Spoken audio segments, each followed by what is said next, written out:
bahor kelib kullasigan bo'lsa ham, to'g'rilar hali tuxum qo'ymayotgan bo'lsa yoki qo'yayotgan tuxumini ham chaqib yeb qo'yayotgan bo'lsa, bu video aynan sizlar uchun bo'ladi. Bugun shularning hammasini yechimlarini aytib o'tib ketamiz va qo'ldan kelgancha maslahatlarni berib o'tib ketamiz. Videoni oxirigacha ko'ringlar.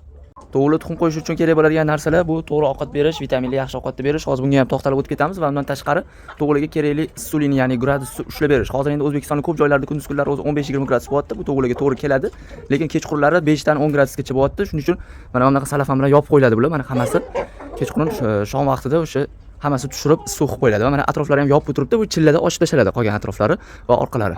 Mana shunaqa qilib tursanglar gradus ushlab turiladi, kechqurun sovib qolmaydi to'g'ri. Keyingi masala to'g'ri tuxum qo'yish uchun kerak bo'ladigan narsa bu to'g'rilarni ovqatini to'g'ri vaqtda berish va to'g'ri ovqat berish. To'g'ri tuxum qo'yish uchun jo'xori bilan bug'doy o'zi yetmaydi. Iloji boricha ratsionli don bersanglar, hozir juda ko'p yemxonalarda nesushka uchun, tuxum qo'yadigan tovuq uchun desanglar, mana shunga o'xshagan donlarni berishadi. Bularning ichida ratsion bor, balans bor, o'sha suyak uni, hamma narsa, baliq yog'i hammasi bo'ladi.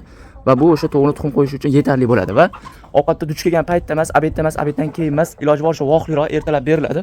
Hozir mana endi beramiz. Bular ovqatini yeb qo'ygan, kechqurun biz to'g'rilarimizga jo'xori tashab qo'yamiz. Ozgina o'sha spetsko'rimdan, ya'ni maxsus ko'rimdan to'g'ri uchun, tuxum qo'ygan to'g'ri uchun beriladigan dondan aralashtirib jo'xori berib qo'yamiz. Buni ertalabgacha yeb chiqadi ba'zilari. Mana bular ham tekis qo'ygan. Hozir endi biz bularni berib yuboramiz. Mana qora shahzoda zotli to'g'rilarimizning donlarini ham berib qo'ydik, ko'rishingiz mumkin. Orasiga ozgina bug'doy ham aralashtirilgan. Mana shunaqa to'g'ri don beriladigan bo'lsa, tovuqqa kerakli vitamin yetkazib beriladigan bo'lsa, tovuqlarning tuxum yeyishi ham kamayadi. Balki yo'q bo'lib ketadi. Men o'zimda ham tuxum yeyotgan edi, jo'xori bug'doy berilayotgan paytda va mana yem qo'shilgandan keyin unaqa yerlarda ham tuxum yotibdi. Hozir olgandim bu tuxumlarni. O'shalarni ham yemayapti. Shunaqa qilinsa tovuqlarning tuxum yeyishi yo'q bo'lib ketadi. Kerakli ovqat beriladi, vaqtida beriladi, ertalab beriladi va suvdan qolmaydi. Hozirgi paytda kechalari salqin bo'layotgan paytda suvni ham olib qo'yib, ertalab boshqatdan beriladigan bo'lsa, tovuqlarning shamollashi kamayadi.